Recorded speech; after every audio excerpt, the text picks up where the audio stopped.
Come on.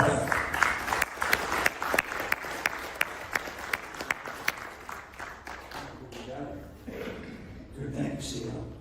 I got a little bit under the weather. So, just because of the, I think, travel. So I know we got still people that are rolling in here, and this was for a some type of press conference or whatever.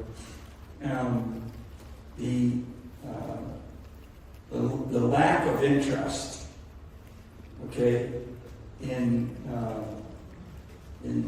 what our country is experiencing is can be defined as complacency. Okay, it could be defined as apathy, and there's been a couple of studies. So for some of you that got cameras, do I need to stand in a certain place? Because I tend to wander around. I'll stand here, I guess. But there's been a couple of studies of the rise and fall of empires in the history of the world. Okay, they're very, very detailed. They're very thorough, and you cannot argue against the data nor the outcome. You just can't. You can argue about the windows of time that the different stages occur, but you can't argue about the beginning, the middle, and the end, and then eventually the consequences, right?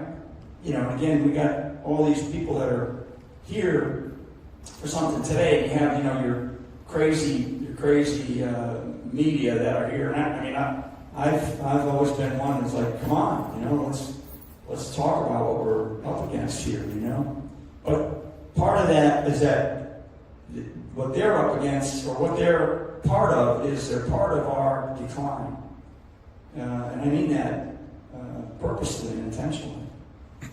So these studies that were done when they examined essentially the existing empires in the history of the world at the time, and these are things that I study. These are things that I have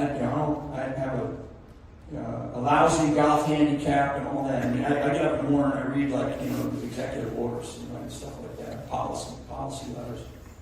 But I like history. I love history. I have a couple of master's degrees. One is in national security studies, and one is in war, actually military arts and sciences of warfare. And so you study all these things. And so essentially the stages that exist, the first stage, you are in a stage of slavery. Right? You're in a stage of slavery. So when you look at even like what's going on in Iran right now, right? Those people are they're in a place where, and that's the Persian Empire, right? So when you talk about, the cycle of history, right? So you're in a period of slavery. Now, is it slavery like we hear all the noise about, the slavery that the United States had, or the slavery that the Ottoman Empire had, or the slavery that the colonial empire of the United Kingdom or Great Britain had around the world? Slavery, it's different forms of slavery, but societies and cultures are enslaved to do the things that whoever is in charge will do and direct them to do, right? Egypt, right? There's so many examples throughout the course of history and time that we can point to say those people were in slavery. The second stage of coming out of slavery, okay? So now I'll take it to the United States of America at the beginning, before we were the United States, right? When we were colonies, right? So the second stage that's defined by these studies is a spiritual awakening. Okay, there is a spiritual awakening that occurs. And that spiritual awakening is super important. So that means that there's an awakening of the masses, right? And if you haven't, if you want to read a book called The True Believer. probably, it's been read by like, I don't know, 4 million people. It was written in the early 1950s. The guy that wrote it, Eric Toffer, I think is his name, he republished it in the early 90s. He was a dock worker in Oakland. He was a dock worker, so he wasn't some, academic guy.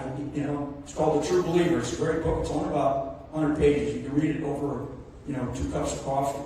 It's a really good book because it talks about the mass movements in time. Really fascinating. So you have this spiritual awakening. So you have slavery, spiritual awakening. And during the period of spiritual awakening, leaders emerge. Right? And that's where we're at, right now. You can feel it in the United States of America. Like it's almost like if, and I'm stretching it a bit here because I'm trying to make you kind of understand the here and now instead of just some history lesson in the Roman Empire, right? So what's happening is we've become a slave to our government. We really have become a slave to our government. And then, there's this spiritual awakening, and you can call it a MAGA movement if you want, whatever you want to call it. But the people of this country finally got fed up and said, we're kind of done with this total control by our government, over the people of this country. And during that spiritual awakening, which really began, probably halfway through the wars that we were involved in, right? Afghanistan and Iraq, name two. I mean, we kind of had something like that, and I could spend all day talking about, maybe there was a moment of a spiritual awakening during the Vietnam era. It probably was, but we didn't. But it was quashed. And actually, if you think about the rise of a guy like Richard Nixon, who still to this day got the most votes of any president in the history of this country. Most people don't know that.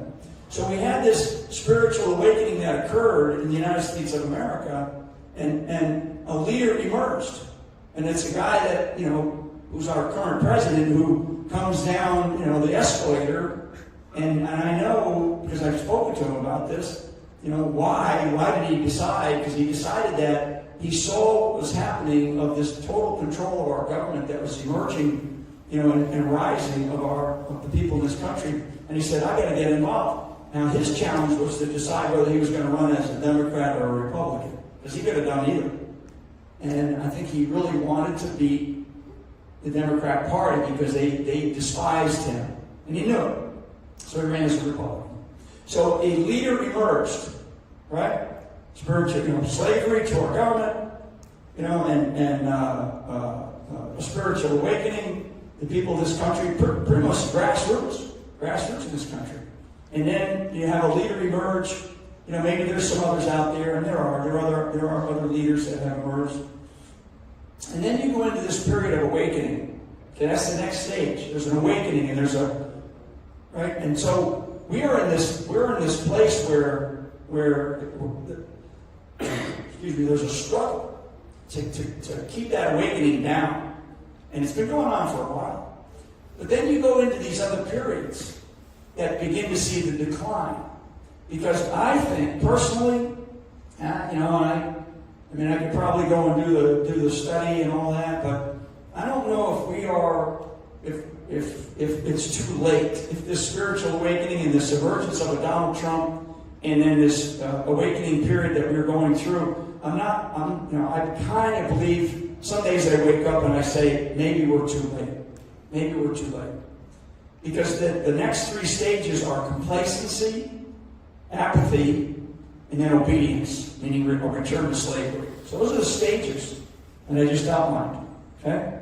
So complacency, apathy, and then obedience, meaning we fall, we succumb to, in the case of the United States of America, we succumb to the ideology of communism, which has been a constant threat to the United States of America, clearly since post-World War I, not World War II. It really emerged after World War II, but really, a guy by the name of Trotsky, started the Communist Party of America post the Great War, World War I. Did a big old speech in Madison Square Garden. So the Communist Party of America has been around a long time. So that's kind of where we are. And I do believe that we're in a period of, we're sort of between complacent, nationwide, we're in a period between complacency and apathy. Because as I see, it's kind of like when I came in here and I'm looking around here and I'm going, there's not a lot of interest, Maybe there'll be more tonight, and hopefully that'll be the case. But I do know in some places I've been where the people are just, coming into the doors, right? Or you don't have enough seats. And you know where those are? Those are in places that really matter to the local people, like school board hearings, okay? Because you got moms that suddenly go, hey, my child is learning about how to be a transgender queer or whatever, right? And we're kind of going, what? How does this stuff get into our school system? How does that happen? Who is paying attention? Who's running the school boards? Who's the superintendent? I thought the superintendent was a good, Christian man or woman, I thought the people in the school board, they go to church with me on Sunday. Right? Here we are in the church, right? They go to church with me, but how did they allow this? Because they did. And I think that we've been complacent and apathetic for far too long in this country. And so we're going through this other period. So we're kind of going backward, and that's a good thing, a little bit, with this spiritual awakening again. Because I do believe that if this country, the United States of America, doesn't get its kind of like a football player, who gets in a good 3-point stance, and you're stable, right? And your coach comes through and he swipes your hand. Anybody that's ever played football, coach comes through and he swipes your hand and he sees if you're steady and stable, because that means that you're ready to move forward and hit and accomplish your mission, hit your target. So I think right now, America is not steady. We're on like our heels, and we're if a coach or the historical trends come through and swipe our hands away, we just fall, we collapse. And I'm telling you now that it is a fact of life that empires, and we are an empire, the American empire. People don't want to use the word empire, but that's what we are. It is a fact of human history that empires rise and fall. And so at some point in time, we're going to fall. At some point. Now, is it now? We're at our 250th year, right? So those studies that I mentioned, there's two of them. There's two broad studies, and they basically talk about the same stages that I just talked about. The average number of years that empires last, is between 200 and 300 years. For all those empires that they studied, right? Carthaginian, Roman, Athenian, Ottoman, Mesopotamian, British Empire, right? All these empires that they studied, the average lifespan was between 200 and 300 years. We're at 250 years. And it's because, essentially, when you look at what's happening in our country, our government has so bloated itself and so grown. And it's not just in Washington, D.C. It's everywhere. It's local, state, I'm sick to my stomach about what we're finding. Every day we lift up the carpet and we go, oh my God, look at how much corruption there is, right? You just think about, this whole thing with the daycare centers, right? In Minnesota, and now it's Ohio, it's Maine, it's Washington, it's right here, it's Oregon, California. And it's like there's a group of people in our country, maybe they're not paying taxes, maybe they don't pay their taxes, nobody goes after them. I paid my taxes my whole life, right? But maybe they don't. But there's a whole group of people in this country that are being affected because Those are taxpayer dollars. And that's just the example that we just learned about in the last, I don't know, 2 weeks. I mean, so what else is out there? I mean, how much more corrupt can we get? How much more corrupt can we get? And I don't know what the answer is. I guess a lot more, right? So, because of I like to try to be generally, optimistic, and realistic. But I like to generally be, upbeat. So it's kind of like, well, what do I do? People ask me all the time, well, what do I do? And, I think that, I don't know. The answer is, I use this phrase, local action has a national impact. Right? And so what does that mean? And I used to teach this as an officer in the Army to young officers and non-commissioned officers, right? They'd come to me with all their problems, and they'd say, hey, sir, I got this problem, I got that problem. I'd be like, well, what are you going to do about it? What do you want me to do about it, right? I mean, if I could see quickly if it was something that I could fix, and I'd fix it. But then I kind of, as a leadership lesson, I'm like turning around to them and going, well, what is it that you can, is there a part of that problem that you can fix? Well, sir, yeah, I mean, there is. There's a part of that problem that I can fix. I said, well, why don't you go fix it? Go fix it, and maybe by you fixing it, that'll shut down the other half of it, right? Maybe that'll show people an example that, you're out there trying to fix it. And the whole point is about control. It's about control. The leadership lesson to every single American is about the idea of take control of what you can control, right? And you can gripe all day about Washington D.C. or about whatever state capital you're from, but if you can't control much, all you're going to do is you're gripe about it, right? So that's what you can control. Is you can control whether you get up early enough in the morning, whether you get involved in your local community, and whether you need to do anything, right? I mean, whether you run for office, right? Whether you decide, I'm going to go to a city council meeting. I'm going to go to a county commissioners meeting. I'm going to go vote for a sheriff. I'm going to go vote. I mean, if there's nothing else, right? I mean, our voter turnout in this country is horrific. It's horrific. Even for presidents, the last 10 presidential elections in this country, we had less than 70% turnout. Okay? Less than 70% national turnout. That means that 30% of the people that can vote, that are registered to vote, just decide, ain't going to do it. They're lazy or they just don't care. That's apathy, right? That's complacency. That's decline. That's obedience to something else, to God knows what. So anyway, okay. I know we got other folks that are going to come out here. So see, I'll turn it back over to you. Thanks, everybody. I guess we're going to answer questions or something later. Or? Why don't you stay right here? Okay. Stay right here on the stage. Thanks, everybody. Move the chair. Move the chair.